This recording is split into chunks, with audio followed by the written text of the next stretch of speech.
The May 2026 Visa Bulletin has officially been released by the U.S. Department of State, and if you have a green card application in process or you are waiting on a family or employment-based immigrant visa, this bulletin contains some of the most important news you will hear all year.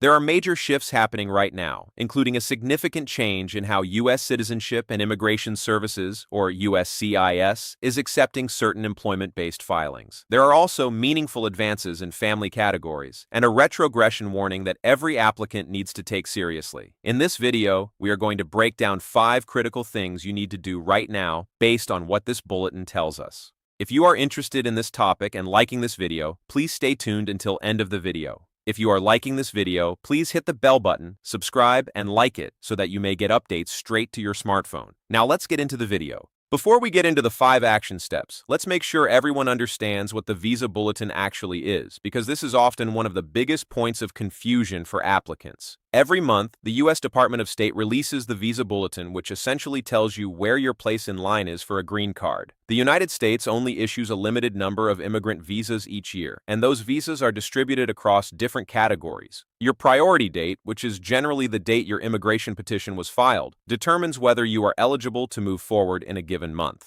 2 charts matter here. The first is the final action dates chart, which tells you when your case can actually be approved. The second is the dates for filing chart, which in some months allows applicants to file their paperwork even before their final approval date has been reached. Whether USCIS allows the dates for filing chart or requires the final action dates chart changes from month to month. And for May 2026, USCIS has made a very important decision that affects thousands of applicants. More on that in just a moment.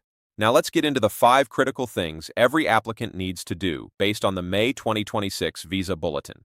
The first critical thing is this. If you are an employment-based applicant who was planning to file your I-485 adjustment of status application in May, you need to check your dates immediately, because USCIS has confirmed it will use the final action dates chart for all employment-based filings in May 2026. This is a major shift. For several months prior, USCIS had been using the more generous dates for filing chart, which allowed many applicants with earlier priority dates to submit their I-485 applications before a visa number was technically available. That window has now closed for employment-based applicants in May. What this means practically is that if your priority date was current under the dates for filing chart in April but is not current under the final action dates chart, you could no longer file your I-485 starting in May. Legal analysts note that this appears to be the first time in more than 6 months that USCIS has required the final action dates chart for employment-based categories, and it signals that USCIS believes it has already received enough filings to meet annual demand. If you were eligible under April's window but have not yet filed, immigration experts strongly urge filing immediately before April's window closes entirely. Do not wait. The second critical thing involves what is happening with the employment-based categories themselves. Here is what you need to know. The EB1, EB2, and EB3 professional and skilled worker final action dates are essentially frozen in May, with no advancement from April for most countries. China and India remain stuck at April 1, 2023 for EB1, EB2 and EB3 for the rest of the world, and most countries outside India and China remain current, meaning any priority date is acceptable. The only notable movement in employment-based categories is a modest 3-week advance in the EB5 unreserved China category. However, and this is very important, there is a warning embedded in the May Bulletin that retrogression may be necessary later in fiscal year 2026 if demand for immigrant visa numbers increases. For India's EB5 unreserved category specifically, the bulletin flags high demand as a potential trigger for retrogression or even temporary unavailability before the fiscal year ends on September 30, 2026. Immigration experts note that the reason employment-based dates advanced so dramatically in earlier months of fiscal year 2026 was actually because consular immigrant visa issuance slowed significantly due to the Trump administration's travel bans and immigrant visa processing pauses affecting nationals of dozens of countries. That slowdown freed up numbers. But if consular processing picks back up, demand will increase and retrogression becomes a real possibility. The third critical thing is the good news that family-sponsored applicants have been waiting to hear. Family categories move significantly in May, and in some cases very significantly. The F2A category, which covers spouses and unmarried children under 21 of lawful permanent residents, has advanced 6 full months across every country in the world. For applicants in the F1 category, which covers unmarried adult sons and daughters of U.S. citizens, there was also meaningful forward movement. Worldwide, China and India all advanced by approximately 7 months, moving from March 1st, 2018 to October 1st, 2018 on the final action dates chart.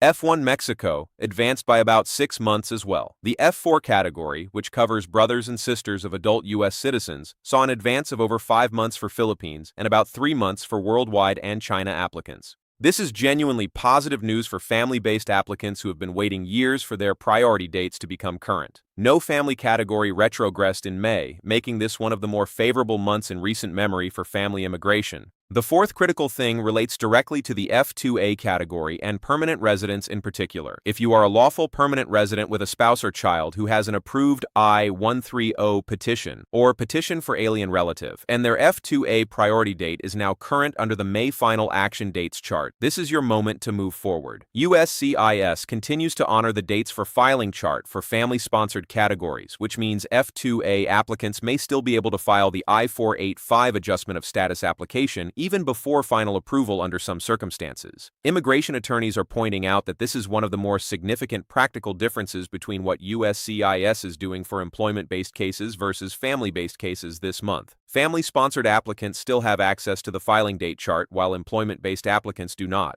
Additionally, immigration experts note that permanent residents who may qualify for U.S. citizenship should seriously explore naturalization. Once a lawful permanent resident becomes a citizen, their F2A family members become immediate relatives, which removes the annual numerical cap entirely and dramatically speeds up the immigration process. The fifth critical thing applies to everyone in the immigration pipeline. You must prepare now for possible retrogression later in fiscal year 2026. The May Bulletin explicitly warns that if demand for immigrant visa numbers increases, and if the government revises or lifts some of its restrictive immigrant visa processing actions, it may become necessary to pull dates back, meaning applicants who are currently eligible could lose their eligibility temporarily. This happened in past fiscal years, and it is not just a theoretical concern. The State Department has been unusually candid in recent bulletins about why dates advanced so quickly. The travel bans, the immigrant visa processing pauses, and reduced consular activity created an artificial surplus of available visa numbers earlier in the year.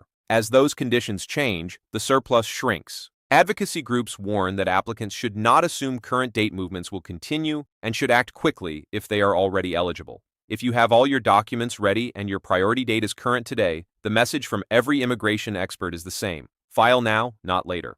To summarize, the May 2026 Visa Bulletin brings a pivotal shift for employment-based applicants now required to use the stricter final action dates chart. Meaningful good news for family-sponsored applicants with significant advances across F1, F2A, and F4 categories, and a clear warning that retrogression may come later this fiscal year. Whether you are an employment-based applicant, a family member waiting on a sponsor, or a permanent resident trying to bring a loved one to the United States, the time to act is now. Stay informed, check your priority dates against both charts every single month, and consult with a qualified immigration attorney if you are unsure how these changes affect your specific case. That's all we have for this bulletin. Thanks for watching.